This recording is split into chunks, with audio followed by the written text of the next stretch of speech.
The question is, these viruses that were used to target her system, were hackers ultimately able to penetrate her system? Did she open these files? And what was the state of security of the system that had national security secrets potentially coming in and out of it? There was a new batch of Clinton-related emails that came about during her time as Secretary of State. Now, we looked through those emails. A lot of journalists are, a lot of people have been doing it as they have been for several months now. And we came across some traffic tickets, and we wanted to figure out, well, did the secretary or her daughter or Bill get a traffic ticket?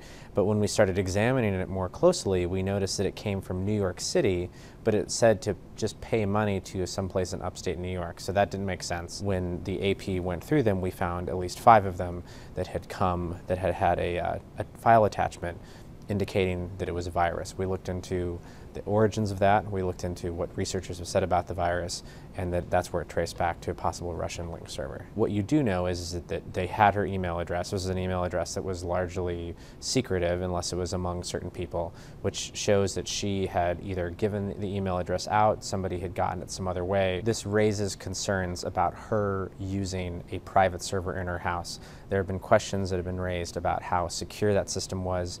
Did it have appropriate software backups, patches, so if hackers could get in, were there loopholes that they could get into the system?